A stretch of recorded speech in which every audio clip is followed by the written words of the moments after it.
Welcome to the Rise Together podcast weekly hot take series. Every week, we're going to bring you powerful stories and strategies from leaders who are making a real impact by building stronger, more resilient communities. Get ready to be inspired, motivated, and equipped with the tools to thrive in both your personal and professional life.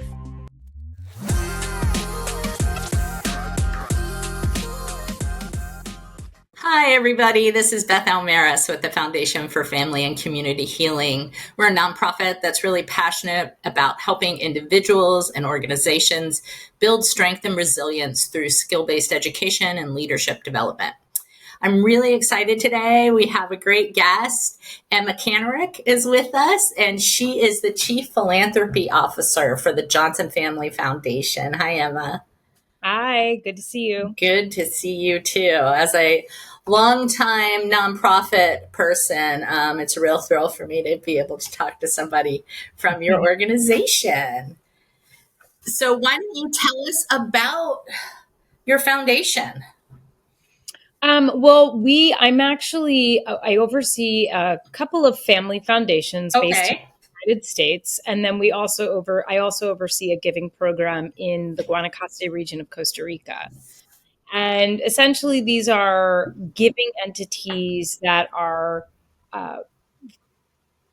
focused mostly on environmental rights, sustainability, wellness, healthy communities, and also arts and technology.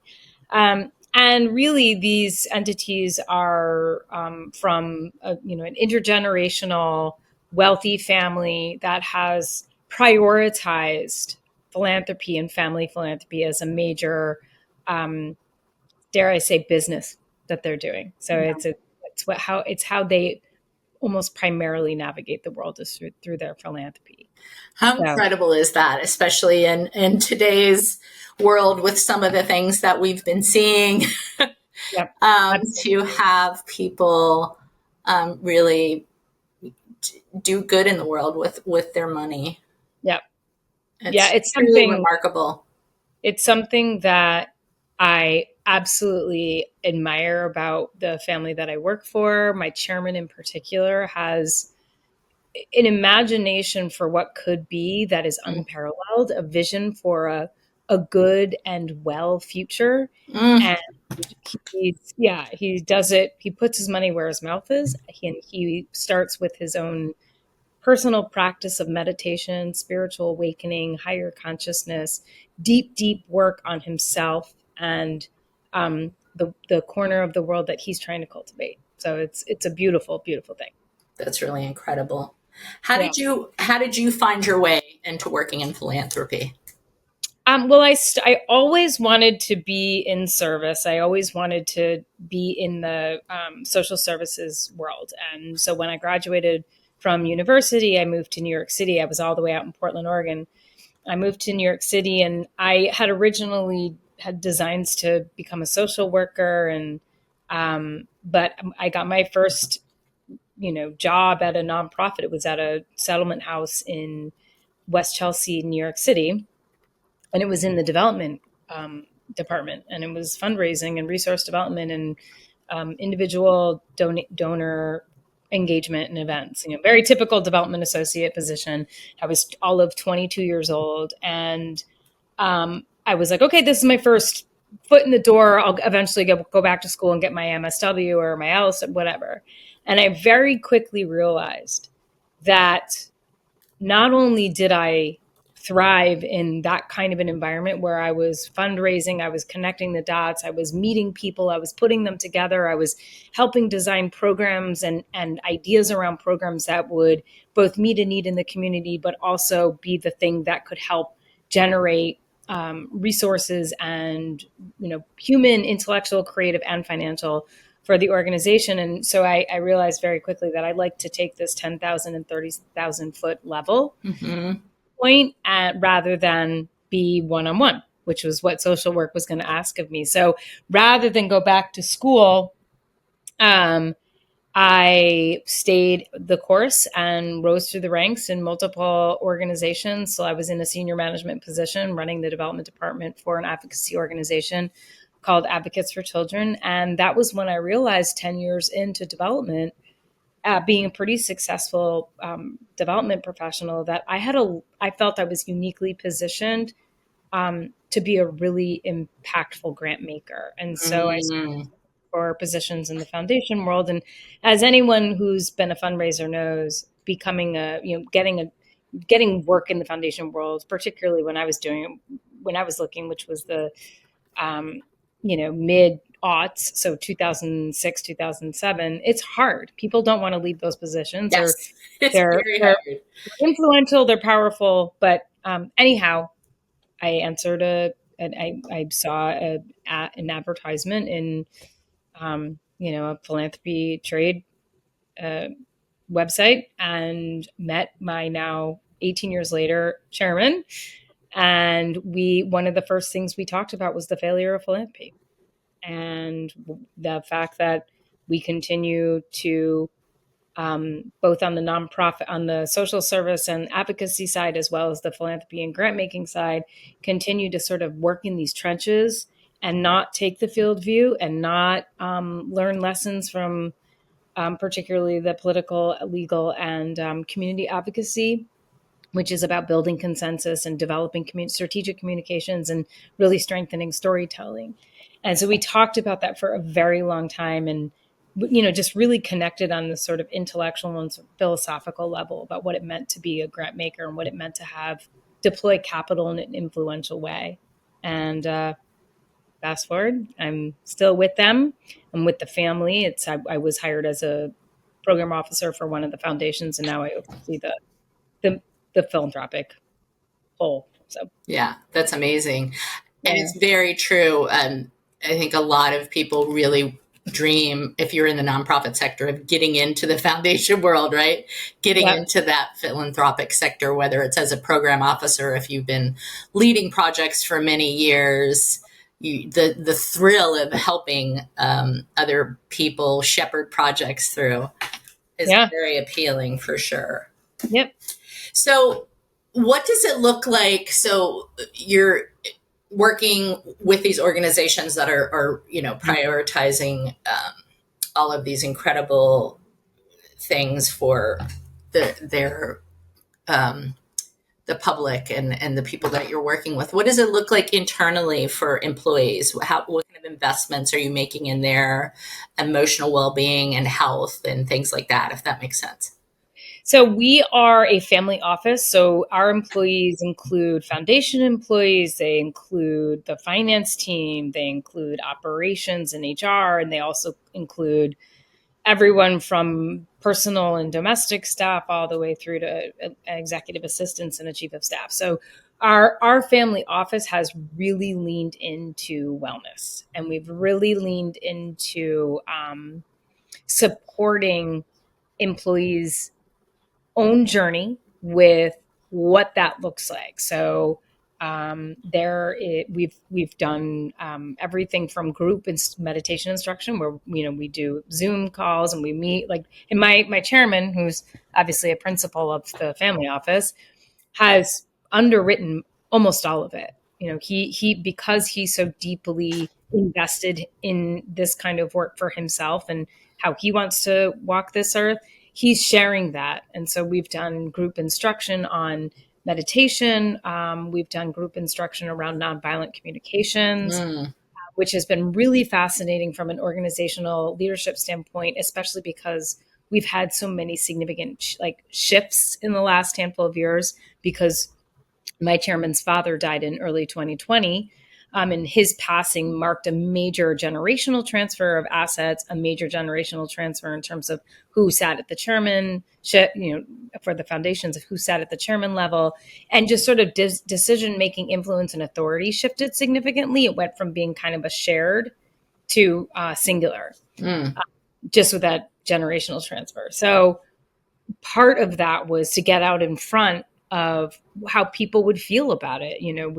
We've had employees who've worked for this family since the 80s. We have artists, everything from artists to domestic staff to executive assistant staff have worked for this family for.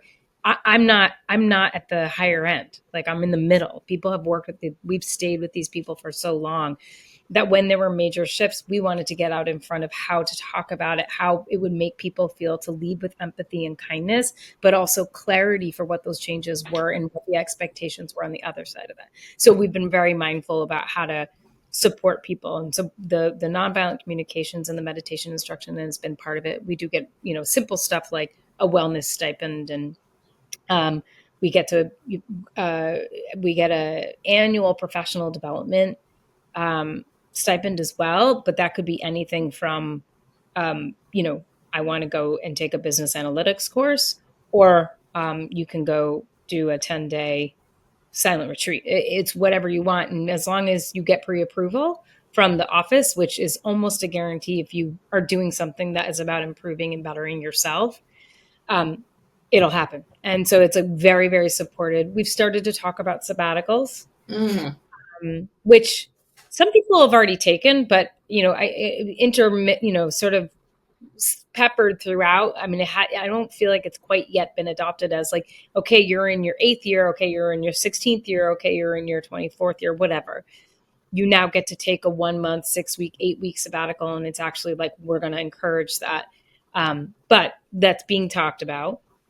And I know that is pretty standard at some of the bigger companies in New York City, where I have friends who've taken 3 months off every 10 years. They get pretty significant sabbaticals. And then the other thing is we've been talking about 4-day work week. So it's been a very difficult thing to implement and discuss, and not everybody's super open to it. Like I was resistant to it because I'm like, I'd rather work a shorter work day and work every day. Like I can deep work for 2 to 4 hours on any given day, and including a Saturday, Sunday. If I'm given the flexibility to, take a half a day on a Thursday because I'm a class mom for my kids' classroom or something like that. So I think what we're trying to do is figure out what to call it. Maybe it's flexible work schedules, but the idea is that we aren't working harder, we're working smarter. And in fact, part of that is making sure that there is time, there is energy, and there is bandwidth, like mental bandwidth, for cultivating the other parts of your life that are not work related. It's really refreshing to hear. I think I mentioned to you, I live in DC, and we're kind of seeing the pendulum swing back the other way, right? Getting more rigid, getting more like less focused on balance and kind of flexibility. And I'm hoping, what will happen is it'll swing back, but it's incredible to hear. Absolutely. I think people are, the fully remote was great. And thank God we had that technology when COVID happened. So there was some level of seamlessness to operations and services and communication. And then once we were able to start going back to the office, I think everyone felt like, okay, hybrid's okay. Like we can, or remote's okay. I mean, we've always operated remotely because the family that we work for moves around. I mean, they've summer here, they winter there. They've done 2 years in Costa Rica. Like, so we're not, some people stay, like they have a couple of staff that stay with them most of the time, but for the most part, we're dialing in or not seeing each other for months at a time. So we were used to that. But I do think that from a operations, like team, like not the principals per se, but like, senior management on down, not seeing each other for months at a time, I really started to feel like I was losing out on knowing the fully expressed version of the people I was working with. So the only times I was interacting with them was on a screen in 2D and specifically about what was on the agenda that day. So I didn't get to talk about or hear about births, marriages, big events, or even just sort of like, oh, we went away this weekend and saw this really good show. Like that just stopped happening. And there's an organic aspect to getting to know someone when you're sitting across the table from them and you've got 5 minutes before the rest of the team files in to talk about whatever it is the meeting's about. And you lose that when you're strictly remote. So like, I get that desire to maybe be a little bit more hybrid, but I do think some of these companies are really getting back to the 9 to 5, like everyone has to be in, and you have to have, and philanthropy's doing the same thing, to be perfectly honest. So No, really? Yeah. Some of the bigger foundations are just, they kind of follow, it seems a little bit culturally, some of these really big foundations follow the cultural norms or, pronouncements that some of these like big banks and big law firms are doing. And it seems so. It'll be interesting to see, hopefully it'll end up being a more hybrid and, and why it wouldn't be. Yeah. Yeah. Well, really interesting. I'm so excited to learn more about all of the different areas that you all are involved in. If somebody's interested in connecting with you, Emma, or learning more about the family and everything that's going on, what's the best way to get connected?